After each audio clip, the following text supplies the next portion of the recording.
Israel Military Industries, or IMI, traces its origins to the secret workshops that cobbled together Sten submachine guns in the 1930s and 40s. Today, IMI produces small arms in a 2-acre factory north of Tel Aviv.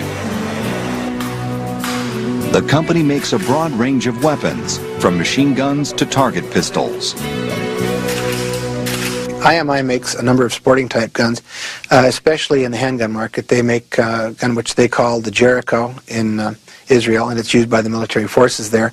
It's a very good quality little 9mm double action semi-auto pistol. The Jericho is known in the United States as the Baby Eagle. Its menacing big brother is known as the Desert Eagle.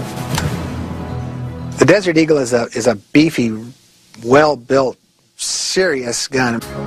It's a wild-looking thing. It's a very popular gun for use in some of the Schwarzenegger movies and things along this line. It's a very futuristic, strong, powerful gun. When you look at this, you realize that you're really holding a piece of hardware. In addition to producing some of the world's finest weapons, IMI operates an elite anti-terror and security training facility at a remote hilltop enclave. At the time this program was filmed, security agents from a bank in Russia were training in rapid response and precision fire techniques. But IMI's primary focus has remained the same since its inception, making guns for the defense of Israel. In the early 1970s, IMI developed a new assault rifle known as the Galil. It was specifically designed to avoid the jamming problems of the FAL. The Galil must be very strong, and they must have very simple parts. The assembly the rifle, we must to make very quickly, to operate very quickly, change magazine very quickly, and this is the very critical point to any weapon. In making the Galil and all its other small arms, IMI takes special care in gun barrel fabrication. Drilled lengths of raw steel undergo a remarkable transformation in this bulky but superbly precise machine. It cuts rifling inside what will be the barrel, while simultaneously stretching the rod to its final length. We make here a barrel for machine guns, for pistol. This is the best way make the best barrel. This barrel is before the operator, this barrel is after operator. You can see the difference, how it's long after operator. When tested by the IDF, the Galil proved to be tough and versatile. It operates in semi or full automatic and can double as a grenade launcher.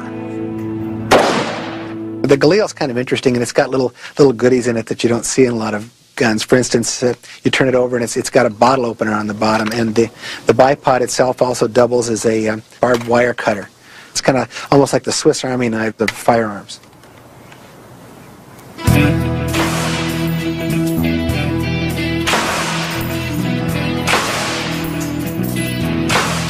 The care with which IMI builds and tests its weapons stems from more than a concern for the balance sheet.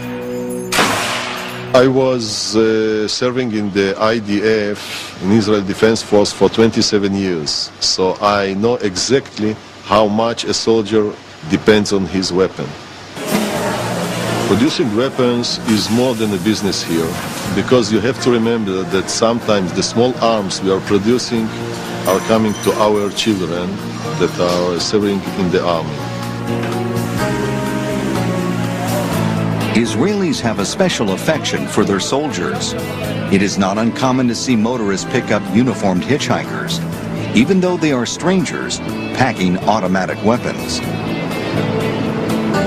When we would pick up a soldier hitchhiking, then we would feel as if he was a comrade in arms, because he's just like your son or your brother. who had also served in the armed service and certainly needs a ride home. That's the whole thing. In contrast to in the United States, which of course I would never pick up a hitchhiker as it is, and not certainly not one with a gun. Never. In October of 1973, Israel's sons were again called to the front lines. Egypt and Syria launched a well-planned surprise attack during the Jewish holiday of Yom Kippur, and were only repulsed after savage fighting. The cost in lives was heavy.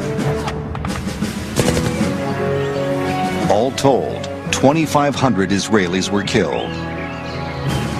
The Arab countries released no information about their losses.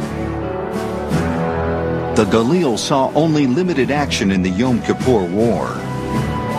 Its first widespread use in combat occurred during the 1980s, when Israeli forces invaded Lebanon in pursuit of the PLO. Here again, the Galil's all-metal construction proved extremely durable, though at the expense of added weight. I buy Galil. First of all, it's a good, really good weapon. Work good. You can put it in the mud, in the sand. It's keep working. Very strong. Very good one. Second, it's our production.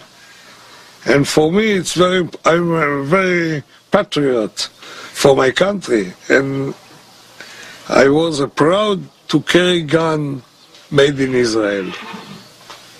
And but if to be more practical, it's a little too heavy. To lighten the load of his own personal weapon, Colonel Kacha designed an international hybrid. Part M16 from America, part Galil, and part Kalashnikov from Russia. This is the magazine ammunition of M16. This part is of Galil, Israeli one. This part is of Kalashnikov, Russian one. Contain this, and it's quite good one. The preferable way to see the gun in action is from behind, at a shooting range, such as this one in the north of Israel.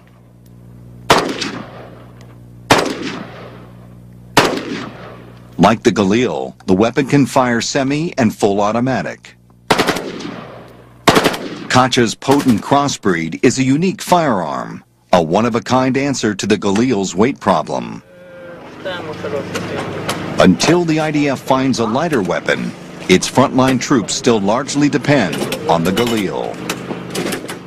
The Galil is a very good weapon. It will work in any condition. You can rely on it. And yes, it's heavy. It's about 4 kilo. But it's good. It's what we need.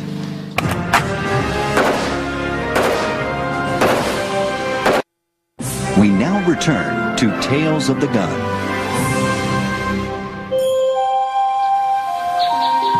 Spring rains have draped a picturesque mantle of green on the Golan Heights, Syrian territory first conquered by Israel in 1967. Some of the old Syrian positions are still dangerous. The strategic importance of the Golan Heights is illustrated by the proximity of the Israeli farms below. For decades, the Syrians had high-powered guns and Katyushka rockets on the Golan Heights overlooking all of northern Israel, and they rained down death and destruction onto the kibbutzim and the small towns. And it was not till the '67 war that Israel captured the Golan and put a stop to these terrible artillery attacks on the northern cities. With no guarantee of peace with Syria, most Israelis feel that their nation should remain armed and ready for war. Among Israel's more menacing weapons, the Negev machine gun. It spits out NATO standard 5.56 ammo, loaded via belt feed or magazine. One of the pluses that the Negev has is its 5.56 caliber. Of course, lots of machine guns have that now, but this allows you to carry a lot more ammunition, especially in belts because the ammunition is smaller and lighter. The Negev can fire individual shots in semi-automatic mode or blaze away at a rate of 1,000 rounds per minute on automatic.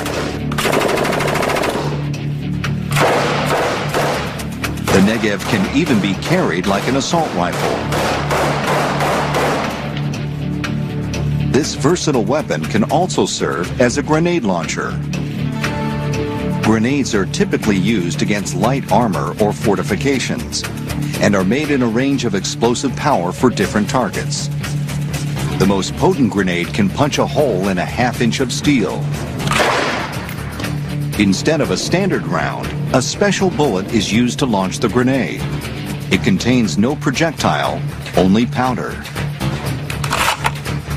One cartridge is chambered for each grenade. The grenade itself is easily loaded. It simply slides onto the barrel. The uncertain political climate in the Middle East has led to the production of a souped-up sniper version of the Negev. This weapon is equipped with a high-powered night vision scope.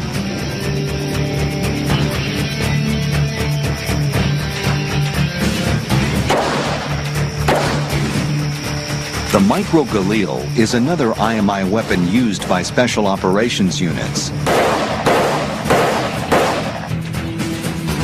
Built with the trademark durability of the original, the micro version is half the weight and a full 10 inches shorter than the standard Galil. You can hide it, you can conceal it very easy, under the clothes or so, or big weapon, and you can work with it quickly. A mid-sized version, the Galil, is issued to tank and mobile artillery crews. When the stock is folded, it is small enough to carry in the tight confines of armored vehicles. Though fearsome in combat, the Galil and the Micro Galil do exhibit the inherent drawback of short-barreled weapons. They are accurate only within a limited range.